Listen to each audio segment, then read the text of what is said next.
This is Funny or Die TV. Will's kitchen sneaking for a little pre-Thanksgiving pie. Uncle Phil had the same idea. This is not the first Philip Banks piejacking. And it won't be the last jack attempt of this episode. Busted! And a B story about Hillary and Carlton volunteering to feed the homeless. Who cares? The whole fam's in town for Turkey Day. Will and Uncle Phil are helping Aunt Helen with her heavy-ass trunk, but Uncle Phil's back is not having it. And a C story breaks out about the women fighting over who makes the best stuffing. Will tries to settle it by siding with his mom, but Uncle Phil cautions he's entering an unwinnable trap. Phil's right. Now everyone's pissed at Will, and he has to judge a 4-way stuffing cook-off. Uncle Phil and Will are couching it up when Aunt Viv II says move that trunk. Uncle Phil teaches Will you can put off basic responsibilities by lying to your life partner. Wow. The stuffing wars are really heating up. Wow. Who cares? It's finally time to lift that trunk, but Will gets mad at the sports, and Uncle Phil fucks his back up something serious. His loved ones rush to his rescue, then bail because stuffing. But it's Thanksgiving. The doctor can't see Phil until Monday. Will has the answer. Hit up one of those reputable acupressure spots that are open 24/7 even holidays. Uncle Phil declines, but Will coaxes him with the reminder that he is fat and likes food, and Thanksgiving has lots of food, so get your fat ass massaged if you want a seat at that feast. Meanwhile, at the shelter, Carlton is feeding an unfortunate kid who lost his home.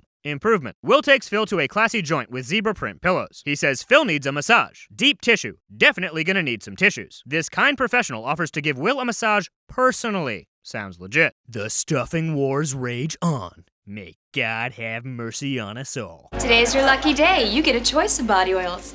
We have cinnamon, honeysuckle, and our holiday special, cranberry. Uncle Phil, I think this nice woman is about to rub actual cranberry sauce on your nutsack. Meanwhile, Will is less concerned with the minutia. Just work it, girl. Uncle Phil and Will are having a good old-fashioned holiday rubdown a thin wall apart. One of the scantily clad pilgrims offers Will the special. Will says, duh. But Will and Uncle Phil have very different reactions to the special, which turns out to be 4 titties on a Thursday. Uncle Phil wants to leave now. Will says he'll be out in 10 minutes, which gives him 9 minutes and 38 seconds to clean up, get dressed, and have a smoke. Uncle Phil says we gotta gobble gobble go. Oh, snap. The cops.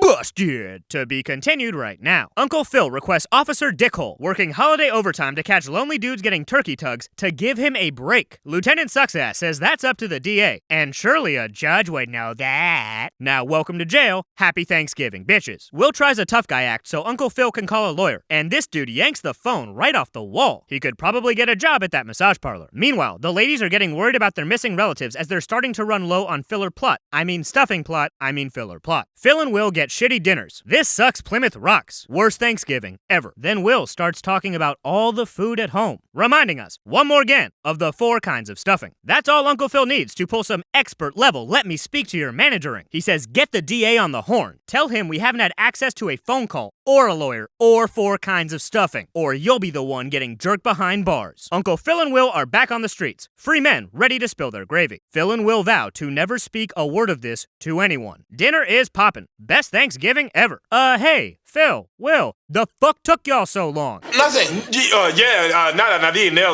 Nothing.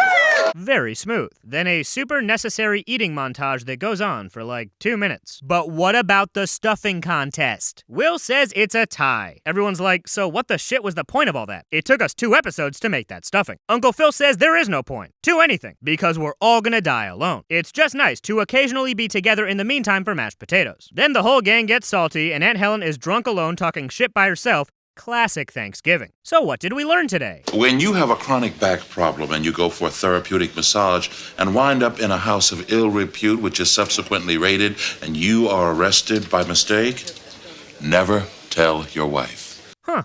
Yeah, that pretty much sums it up. And if you want a hand job on Thanksgiving, just do it yourself in your childhood bedroom like everyone else. See you next time on a very special episode.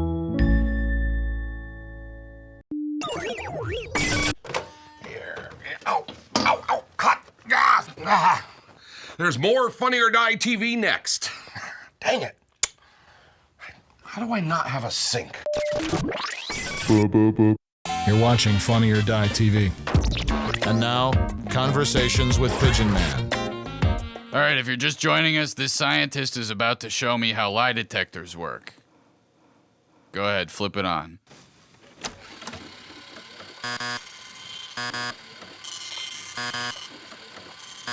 This is strange. It appears that every fiber of your being is a lie. Damn right. I'm 100% pure bull.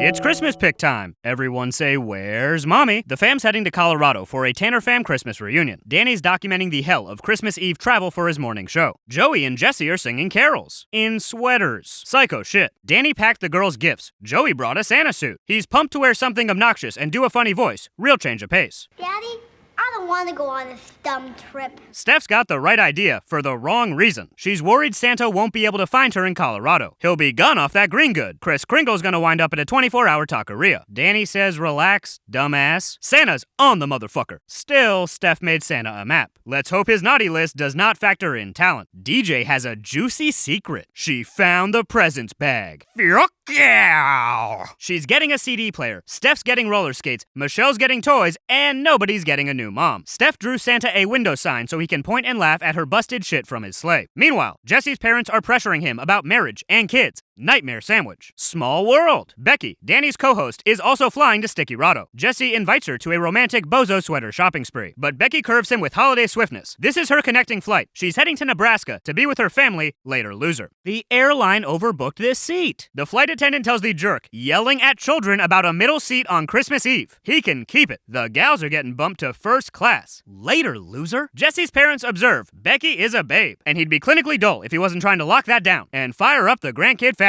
Jesse says he's tried. No dice. Michelle snatches Grumpy Man's wig and becomes terrified of this angry guy falling apart in her hands. The gang sings in harmony to lull her off the edge. The flight attendant says, "Attention, this song bullshit counts as terrorism. Also, there's a blizzard. We gotta ground this bird. Merry Christmas." But Danny spent months planning this trip that inexplicably needed to happen on Christmas Eve. Now they are majorly boned. Steph, distraught Santa can't find her, tries to call him. She's spazzing. DJ's on it. Meanwhile, angry wig dude goes out of his way to say, "Yo, fuck your whole clique. Merry Christmas." Jesse's dad continues to pressure his child, who appears to be the same age. He says it's prime time to swoop, because people let their guard down in a crisis. Pop, that's taking advantage.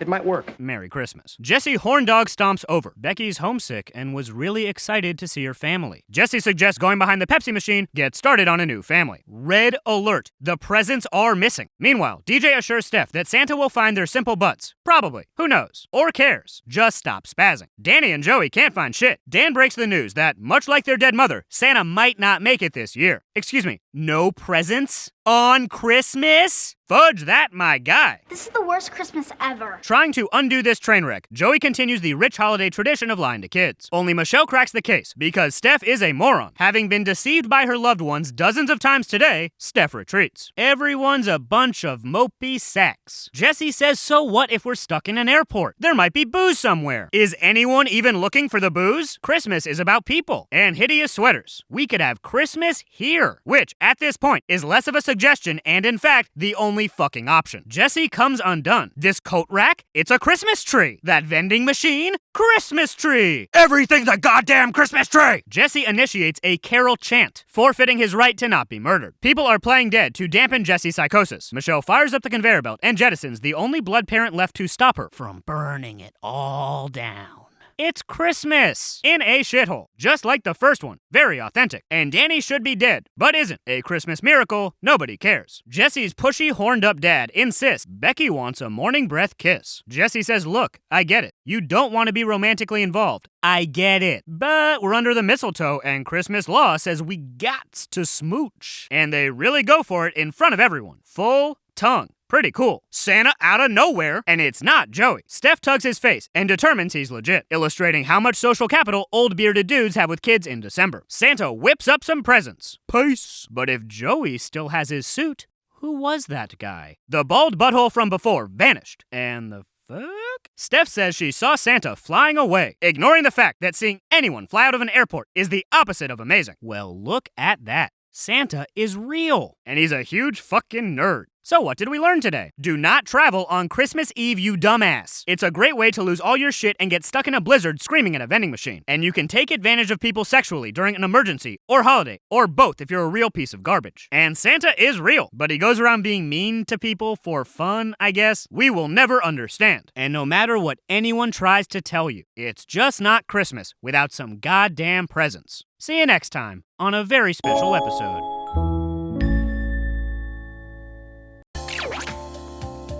What I'm thinking is what Ed is doing is what John's doing. Excuse John me? doesn't What see the hell Ed. did you say to me? You know, Who is your team leader? Lewis is hunting for Hanukkah presents. They're surely hiding under one of the many messes he's creating. He scans the basement, leading Disney's viewers to believe Jews are robots. Walt would have loved it. Mama Stevens is whipping up latkes, telling the story of Hanukkah for kids in flyover states who have never met a Jew. Where's Lewis? He's in a presents Dutch oven, huffing gifts like a fiend. Lewis hears Papa coming and wraps the loot in a ball he hangs out a second-story window. Shockingly, his plan comes unraveled. Everything gets smashed. The fam rags on Lewis for his brain-dead scheme to steal stuff that would soon be his just to sniff and destroy. He hears the words no child ever wants to hear. You are grounded for Hanukkah. No. Lewis makes a Hanukkah wish. They'd be better if I was never born. Baruch Hata Ada, what the fuck? It's Lewis's great-great-great-great-grandmother Bubby Rose. Lewis doesn't buy it, so Bubby does some very scary Jewish ghost magic. She heard his emo prayer to die, and Bubby's in the building to give him a Hanukkah he'll never forget. We going on a journey, son, but not before you put on this sweater. Bubby's orders. Lewis's dead grandsester flies his ass around the moon and back, a Hanukkah tradition, and brings him to a world where he was never born. She says his family can't see or hear him, but Lewis remains skeptical of this intergalactic superpowered spirit. Bubby was not lying, and because Lewis was never born, the fam got Curtis instead. Curtis is an honor student who would never destroy Hanukkah gifts, or get kicked out of a Jerry's Deli for throwing his gin and tonic at a bartender. Denser than a stack of bricks, Lewis tries talking to Ren, then ghost wizards into her locked bedroom. Let's hope she's not Lady Jacking. Fortunately, Ren was not spinning her dreidel. Lewis fingers her brain? There might be a better way to say that, probably not. In this Lewisless land, Ren's a leather-clad bad girl dating a motorcycle-riding bad boy named Spider. Fucking awesome. Donnie walks in to say, like Ren, he's depressed, living in Curtis's perfect shadow. Enter Curtis, who bitches them out for breathing too loud while he studies. He's a loony monster dingus. Bubby gives Lewis a magic dead lady kiss. Gross. Now they can see him. Ren and Donnie question this child, who appeared the fuck out of nowhere. Lewis says he's a foreign exchange student from Pennsylvania. An alibi that raises more questions than it answers. They spill their guts to this stranger, lamenting the frustrations of living with a faultless sibling. Lewis says you gotta focus on your strengths. I can spit really far. A skill Ren picked up dating Spider. Everyone is sick of walking on eggshells for Curtis bin Laden. Lewis interrupts the family's kitchen kvetch sesh. Ren invites this kid, who appears to have no intention of leaving, to stay for Hanukkah. Lewis offers to help, then does the opposite, and drops that chicken. The Stevens clan becomes instantly enamored with this juvenile rando molesting raw poultry for giggles. Curtis ain't having it. Lewis is entering hour 7 of his chicken comedy special, wearing the bird like a hat to lead a conga line, a Hanukkah tradition. Curtis plants an envelope of Hanukkah cash in Lewis's sweater. Someone definitely found one of Walt's old journals. Attention, the Hanukkah dough is missing. Detective Curtis investigates. Here, Dad, let me check again.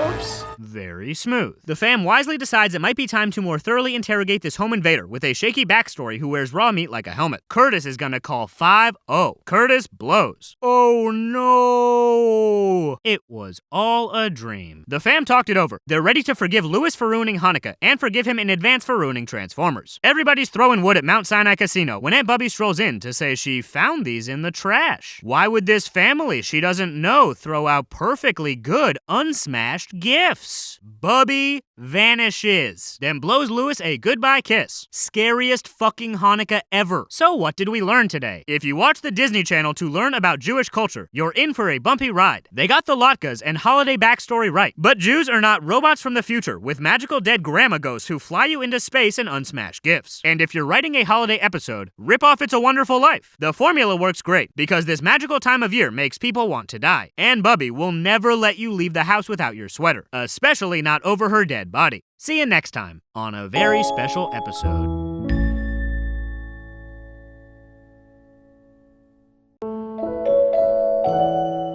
Blanche checks for roomies. Coast is clear to bang Santa. Blanche a freak. Dorothy's complain-a-logging to Rose that Christmas is too commercial, but gets interrupted by a bearded Blanche. Santa's a freak too. Blanche picked up this random at the mall and brought him home on his break to deck the walls. Rose sends him back to his kids on the lap job, harder than final level Tetris. Blanche explains Santas make her extremely horny, then graphically details how much she wants to bone down with every fat bearded man wearing that red suit. Sophia stole Dorothy's credit card to buy gifts. Casual total elderly theft, the only perk of old age. And because of Sophia's jack move, everyone's getting the expensive shit they want. This is gonna be the best Christmas ever. Dorothy whines. Christmas is about love. Boo! Rose suggests they gift each other meaningful, homemade garbage before going home to be with their respective families. Sophia says nuts to that. Catch me at the mall, bitch. Blanche made everyone calendars, featuring a man a month she's knocked nasties with this year. I'm surprised you were able to walk in October. Merry Christmas from these old ladies, ogling gargantuan dongs. Rose is helping sad, mentally unstable dudes at the crisis center on Christmas Eve. Dorothy and Blanche say we gotta get to the airport. Captain Save-A-Bro needs more time. Dorothy says enough is enough. Sophia's waiting, and they're gonna miss their flights. But Blanche, forever horny for Santa, gets distracted. Yo.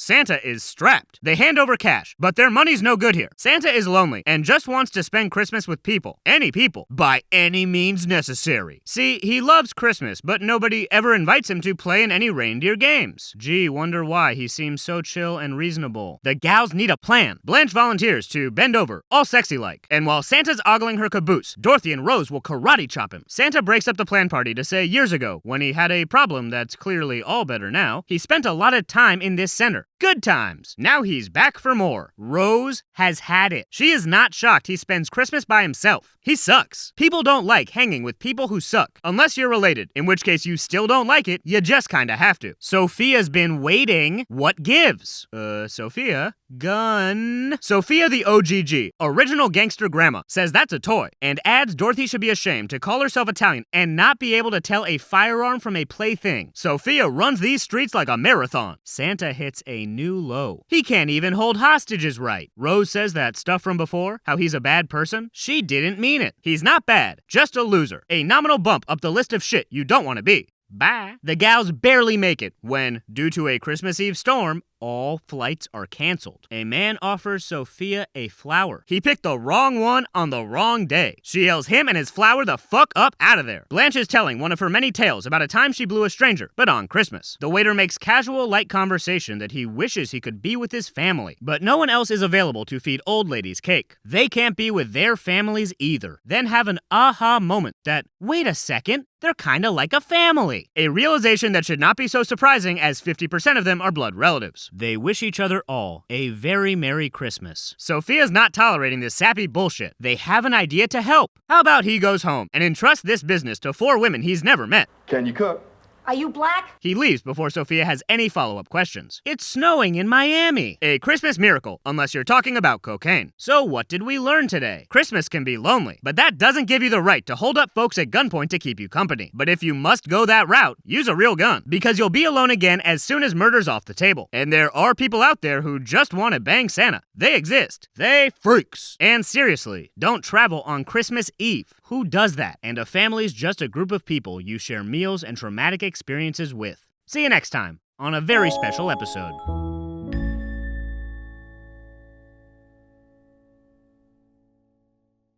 And now, the long-haired businessman. Andrew, we've been very pleased with your performance in regards to the Toledo account, and we would like to offer you a handsome promotion.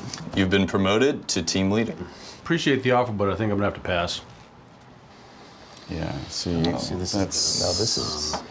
something I wasn't. This is an unforeseen situation. Actually, quick update, Andrew. In light of some new information, we are actually going to be letting you go.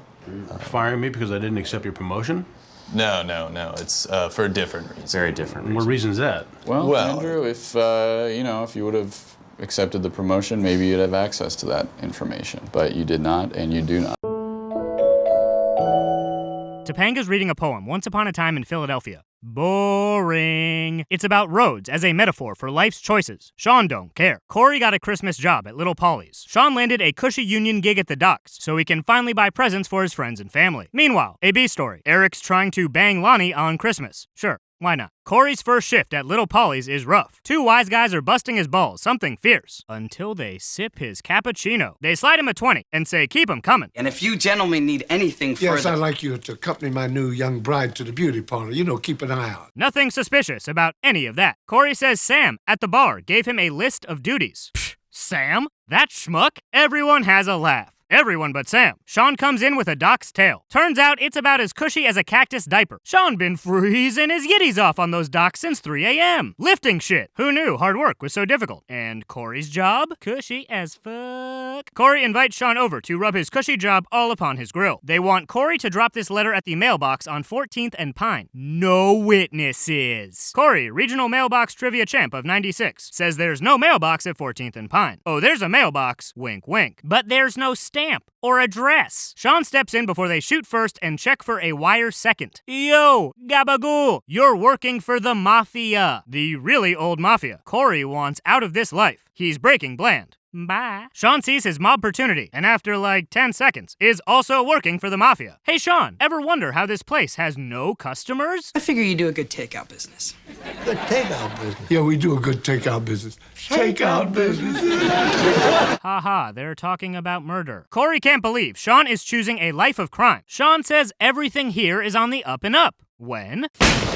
Relax, it's just a car that somehow learned to fire a gun. Corey says working for the mob is like playing in a casino. Stay long enough, you'll lose everything. None of those films end well. He's eating noodles with ketchup at the end of Goodfellas. A fate worse than prison. Sean's just mobbing long enough to buy gifts. Then he's out. Christmas Eve isn't till tomorrow, but Sean bought Corey a present that can't wait. It's a very expensive watch. But Corey knows this watch couldn't be dirtier if the last guy who wore it did prostate exams in a Del Taco parking lot. But hey, now Sean can quit these mean streets. Corey throws in the $160 he made slinging chinos as a streets quitting bonus. Sean says, keep your measly $160. Shawnee Brasco uses $160 for jagoff rags. 10 hours at this job have really changed Sean. Corey wants to know if Sean will be back for Christmas Eve. It's tradition. He says he'd never miss this thing of ours. See ya there. Guaranteed. Got a great feeling about that Christmas promise. Sean's done playing Scarface for the day and wants to go do the whole presents Jesus tree thing. They give Sean an errand he can't refuse. Take this box and wait somewhere. Then give it to a guy named Carl. Great guy. You're gonna love Carl. Piece of cake, bada bing, Merry Christmas. Sean Corleone is waiting for Carl all alone when Corey out of nowhere. He checked his new watch. Time to go home, bruh.